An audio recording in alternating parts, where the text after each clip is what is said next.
हे प्रभु, आपने चंद्रदेव तथा सूर्यदेव दोनों के वंशों का, उनके राजाओं के महान तथा अद्भुत चरित्रों सहित विशद वर्णन किया है। हे मुनिश्रेष्ठ, आप परम पवित्र तथा धर्मशील यदुवंशियों का भी वर्णन कर चुके हैं। अब हो सके तो कृपा करके उन भगवान विष्णु या कृष्ण के अद्भुत महिमामय कार्यकलापों का वर्णन करें जो यदुवंश में अपने अंश बलदेव के साथ प्रकट हुए हैं। परमात्मा अर्थात पूर्ण पुरुषोत्तम भगवान कृष्ण जो विराट जगत के कारण है, यदुवंश में प्रकट हुए। आप कृपा करके मुझे उनके यशस्वी कार्यकलापों तथा उनके चरित्र का आदि से लेकर अंत तक वर्णन करें। भगवान कृष्ण वृंदावन और मथुरा दोनों जगह रहे, तो वहां उन्होंने क्या किया? उन्होंने अपनी माता के भाई मामा कंस को क्यों मारा, जबकि शास्त्र ऐसे वध की रंच मात्र भी अनुमति नहीं देते? हे महामुनि, आप कृष्ण के विषय में सब कुछ जानते हैं, अतएव उन सारे कार्यकलापों का वर्णन विस्तार से करें जिनके बारे में मैंने पूछा है, तथा उनके बारे में भी जिनके विषय में मैंने नहीं पूछा, क्योंकि उन पर मेरा पूर्ण विश्वास है और मैं उन सबको सुनने के लिए अत्यंत उत्सुक हूँ। हे राजर्षियों में श्रेष्ठ, चूंकि आप वासुदेव की कथाओं के प्रति अत्यधिक आकृष्ट हैं, अतः निश्चित रूप से आपकी बुद्धि आध्यात्मिक ज्ञान में स्थिर है, जो मानवता का एकमात्र असली लक्ष्य है।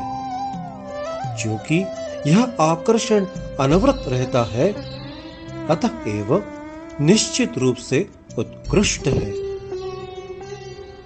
भगवान विष्णु के चरणों के अंगूठे से निकलने वाली गंगा तीनों लोकों, ऊपरी, मध्य तथा अधः लोकों को पवित्र बनाने वाली है। इसी तरह जब कोई व्यक्ति भगवान वासुदेव की लीलाओं तथा गुणों के विषय में प्रश्न करता है, तो तीन प्रकार के व्यक्ति, वक्ता या उपदेशक, प्रश्नकर्ता तथा सुनने वाले मनुष्य शुद्ध हो जाते हैं। एक बार माता पृथ्वी राजाओं के वेश में गर्वित लाखों असुरों की सेना से बोझिल हो उठी, तो वह इससे छुटकारा पाने के लिए ब्रह्मा के पास पहुंची। माता पृथ्वी ने गाय का रूप धारण किया। वह अत्यंत दुखियारी अपनी आंखों में आंसू भरकर भगवान ब्रह्मा के समक्ष प्रकट हुई और उसने अपनी विपदा कह सुनाई। माता पृथ्वी की विपदा सुनकर ब्रह्मा जी माता पृथ्वी तथा शिवजी एवं अन्य समस्त देवताओं के साथ क्षीर सागर के तट पर जा पहुंचे। क्षीर सागर के तट पर पहुंचकर सारे देवताओं ने समस्त ब्रह्मांड के स्वामी, समस्त देवताओं के परम ईश तथा हर एक का पालन करने वाले और उनके दुखों को दूर करने वाले भगवान विष्णु की पूजा की। उन्होंने बड़े ही मनोयोग से पुरुष सूक्त नामक वैदिक मंत्रों के पाठ द्वारा क्षीर सागर में शयन करने वाले भगवान विष्णु की पूजा की।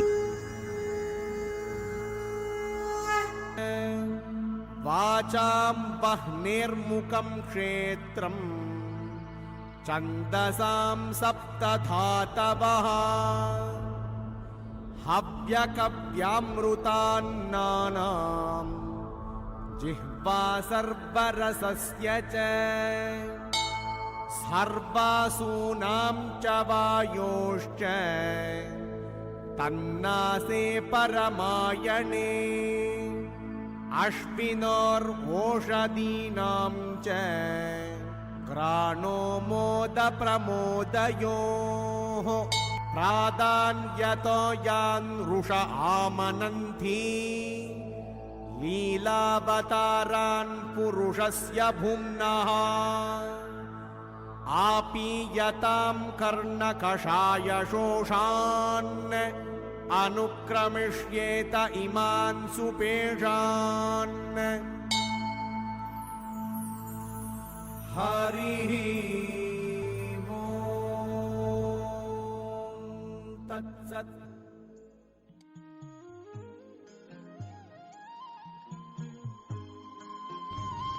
अरे देवताओं, मुझसे परम पुरुष शिरोदक्षाई विष्णु का आदेश सुनो और बिना देर लगाए उसे ध्यान पूर्वक पूरा करो।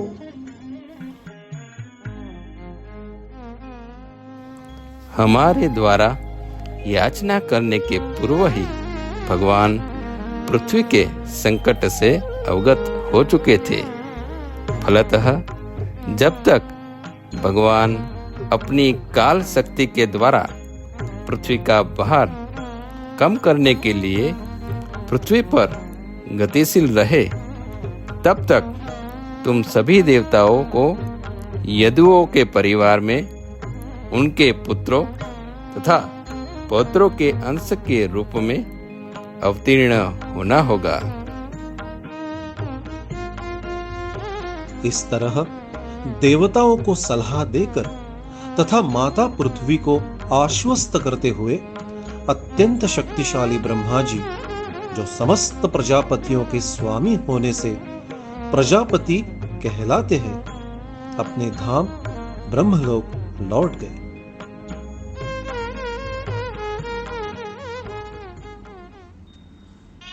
कुछ समय पूर्व देववंश के वासुदेव ने देवकी से विवाह किया। विवाह के बाद वह अपनी नवविवाहिता पत्नी के साथ घर लौटने के लिए अपने रथ पर आरूढ़ हुआ। राजा उग्रसेन के पुत्र कंस ने अपनी बहन देवकी को उसके विवाह के अवसर पर प्रसन्न करने की दृष्टि से घोड़ों की लगामें अपने हाथ में थाम ली और स्वयं रथचालक बन गया। वह सैकड़ों सुनहरे रथों से घिरा था। हे प्रिय पुत्र महाराज परीक्षित, जब दूल्हा तथा दुल्हन विदा होने लगे तो उनकी शुभ विदाई पर शंख, तुरही, मृदंग तथा नगाड़े एक साथ बजने लगे। अरे मूर्ख दुष्ट, तुम जिस स्त्री को लिए जा रहे हो उसकी 8वीं संतान तुम्हारा वध कर देगी। कंस भोज वंश का अधम व्यक्ति था, क्योंकि वह ईर्ष्यालु तथा पापी था। इसीलिए उसने जब यह आकाशवाणी सुनी तो उसने बाएं हाथ से अपनी बहन के बाल पकड़ लिए और उसके सिर को धड़ से अलग करने के लिए दाहिने हाथ से अपनी तलवार निकाली।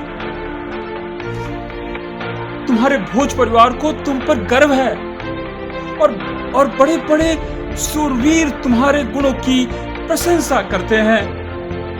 भला तुम्हारे जैसा योग्य व्यक्ति एक स्त्री को, जो उसकी बहन है, विशेष रूप से उसके विवाह के अवसर पर मार कैसे सकता है? हे शूरवीर, जिसने जन्म लिया है उसकी मृत्यु निश्चित है, क्योंकि शरीर के साथ ही मृत्यु का अनुभव होता है। कोई चाहे आज मरे या 100 वर्षों बाद, किंतु प्रत्येक जीव की मृत्यु निश्चित है।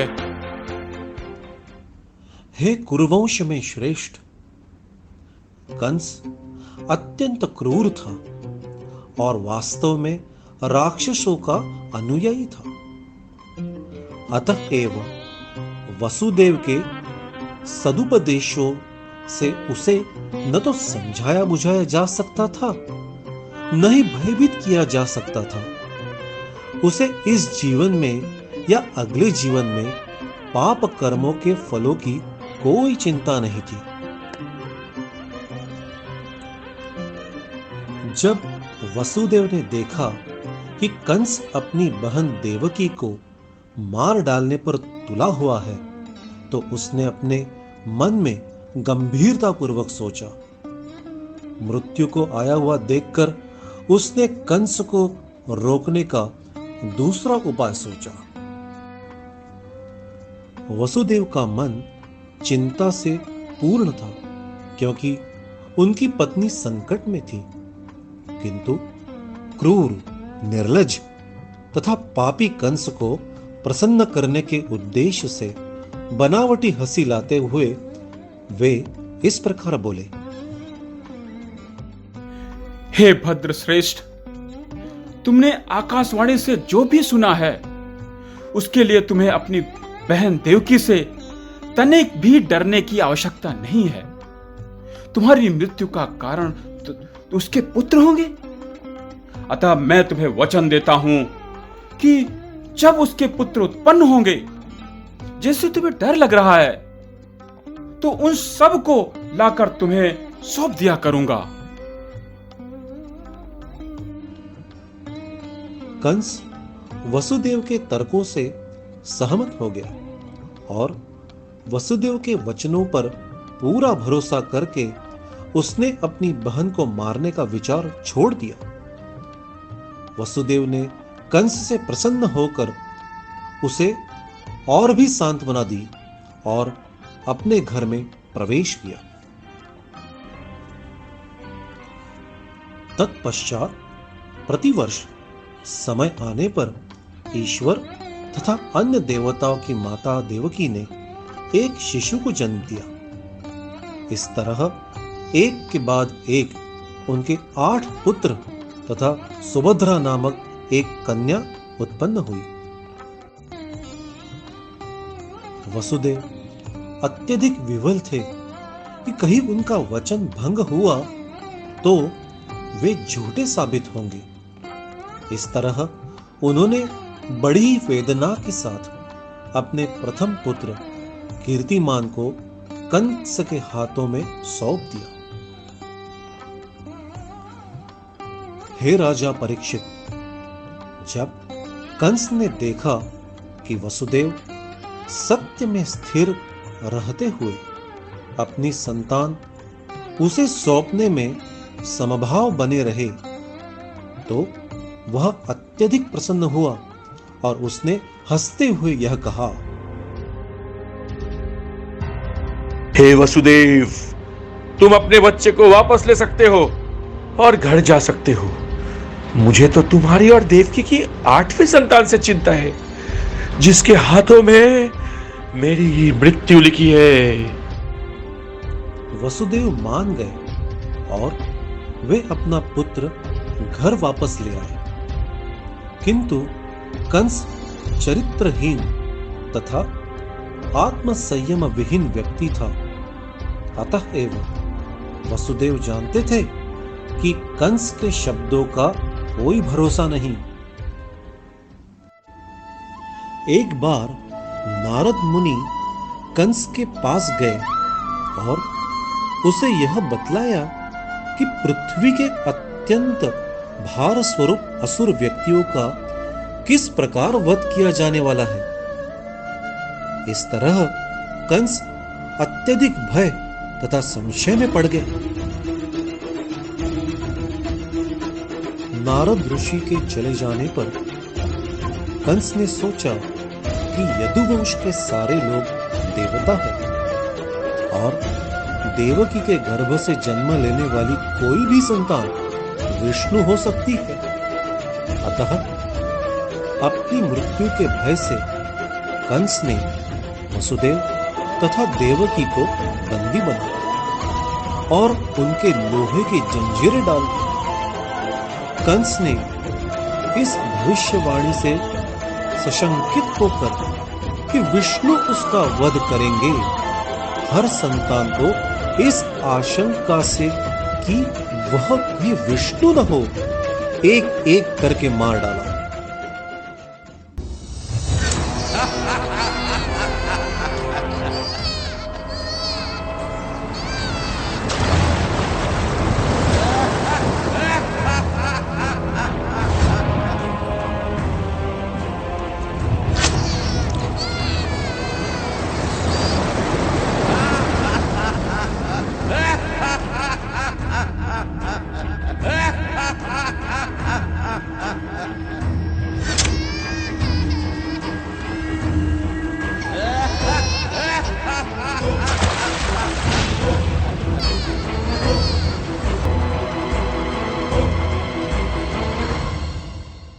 शूरसेन नामक राज्यों का शासन स्वयं चलाने लगा।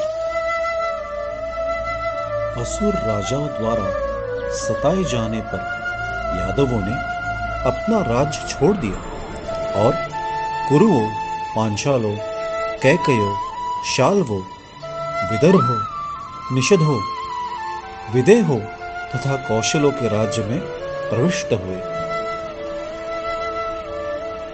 कंस के आक्रमण से अपनी निजी भक्त यदु की रक्षा करने के लिए विश्वात्मा भगवान ने योग माया को इस प्रकार आदेश दिया।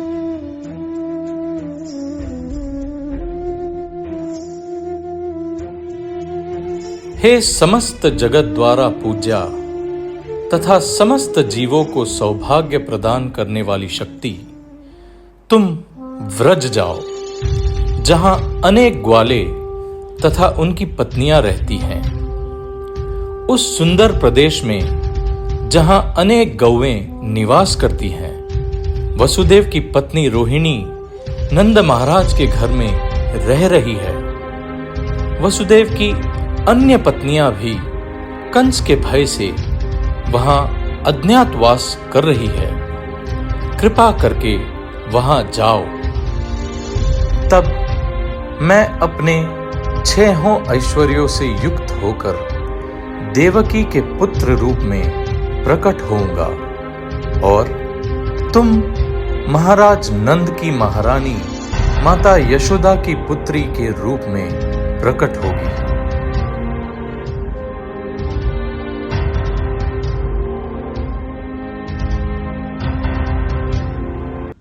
इस तरह समस्त जीवों के परमात्मा तथा अपने भक्तों के भय को दूर करने वाले पूर्ण पुरुषोत्तम भगवान वसुदेव के मन में अपने पूर्ण ऐश्वर्य के समेत प्रविष्ट हो गए।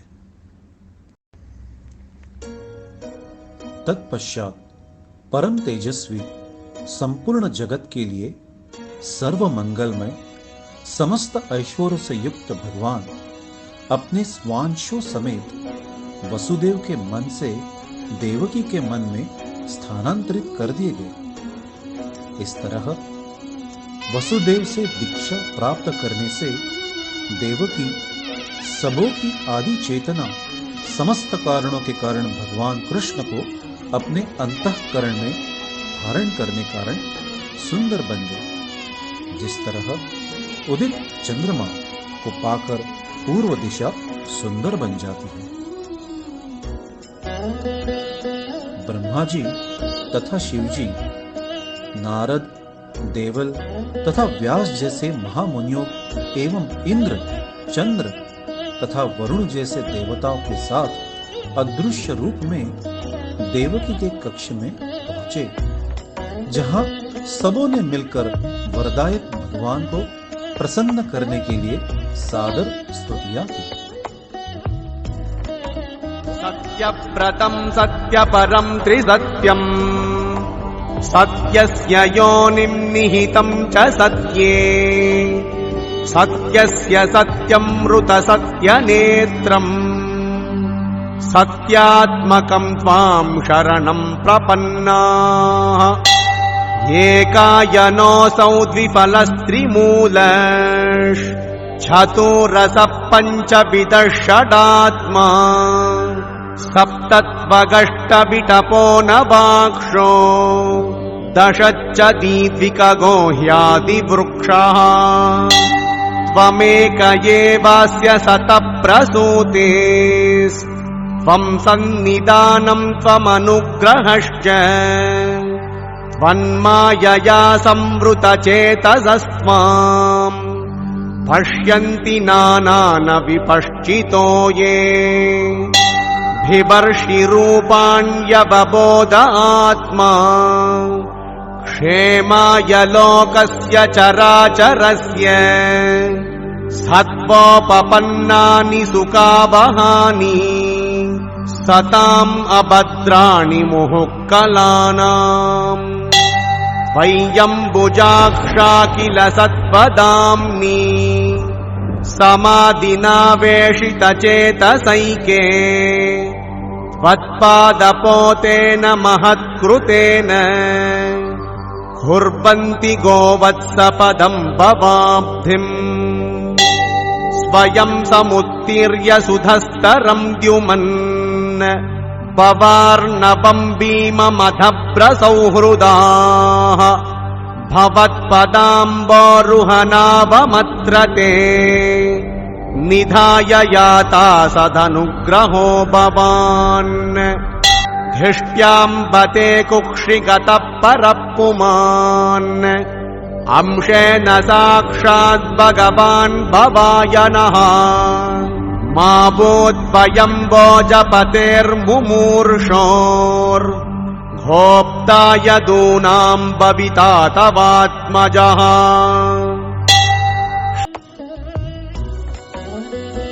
तत्पश्चात भगवान के आविर्भाव की शुभ बेला में सारा ब्रह्मांड सतोगुण, सौंदर्य तथा शांति से युक्त हो गया।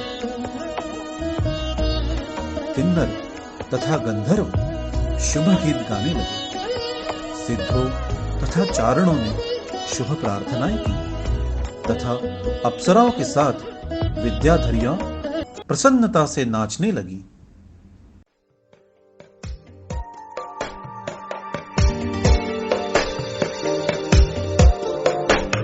जगज्जालपालं गजत्कण्ठमालं शरच्चन्द्रबालं महादैत्यकालं नभो नीलकायं दुरावारमायं सुपद्मासहायं भजेऽहं भजेऽहम् सदाम्बोधिवासं गजपुष्पहासं जगत्सन्निवासं शतादित्यभासं गदाचक्रशस्त्रं लसत्पीतवस्त्रं हसच्चारुवक्त्रं भजेऽहं भजेऽहम्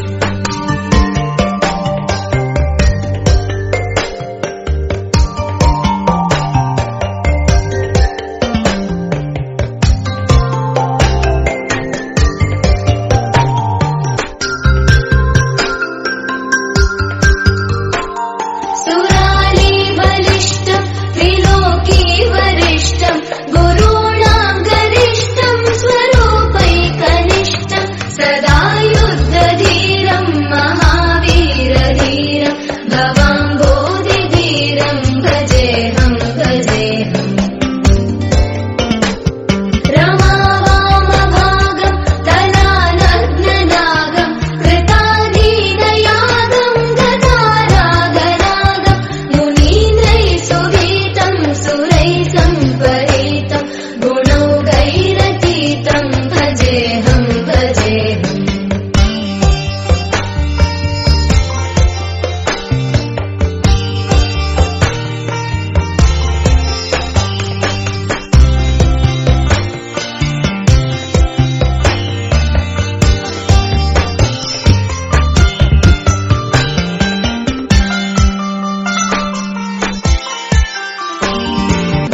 गुणौघैरतीतं भजेऽहं भजेऽहम्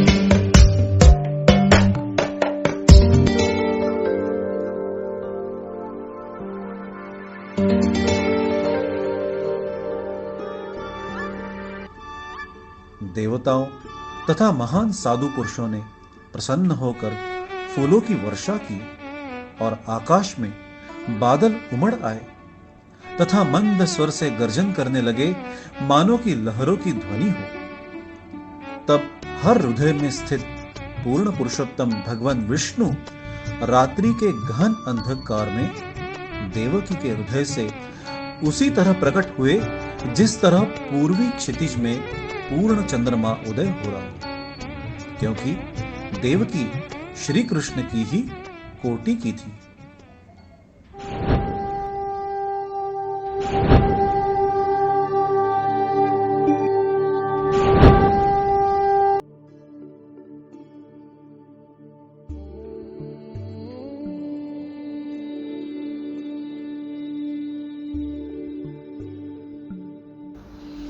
हे भगवान, आप इस भौतिक जगत से परे परम पुरुष हैं और आप परमात्मा हैं। आपके स्वरूप का अनुभव उस दिव्य ज्ञान द्वारा हो सकता है जिससे आप भगवान के रूप में समझे जा सकते हैं। अब आपकी स्थिति मेरे समझ में भली भांति आ गई है। हे भगवान, वेद अनेक हैं, उसमें से कुछ आपको शब्दों तथा मन द्वारा अव्यक्त बतलाते हैं, फिर भी आप संपूर्ण विश्व के उद्गम हैं। आप ब्रह्म हैं, तभी तो वस्तुओं से बड़े और सूर्य के समान तेज से युक्त। आपका कोई भौतिक कारण नहीं, आप परिवर्तन तथा विचलन से मुक्त हैं और आपकी कोई भौतिक इच्छाएं नहीं हैं। इस तरह वेदों का कथन है कि आप ही सार हैं। अतः हे प्रभु, आप समस्त वैदिक कथनों के उद्गम हैं और आपको समझ लेने पर मनुष्य हर वस्तु धीरे धीरे समझ जाता है। आप ब्रह्म ज्योति तथा परमात्मा से भिन्न हैं, फिर भी आप उनसे भिन्न नहीं हैं। आपसे ही सब वस्तुएं उद्भूत हैं। दरअसल आप ही समस्त कारणों के कारण हैं। आप समस्त दिव्य ज्ञान की ज्योति भगवान विष्णु हैं। तुम पति पत्नी निरंतर अपने पुत्र के रूप में मेरा चिंतन करते रहते हो, किंतु तुम यह जानते रहते हो कि मैं भगवान हूं। इस तरह निरंतर स्नेहपूर्वक मेरा चिंतन करते हुए तुम लोग सर्वोच्च सिद्धि प्राप्त करोगे, अर्थात भगवत धाम वापस जाओगे। अपने माता पिता को इस तरह उपदेश देने के बाद भगवान कृष्ण मौन रहे। तब उन्हीं के सामने अपनी अंतरंगा शक्ति से उन्होंने अपने आप को एक छोटे शिशु के रूप में बदल लिया।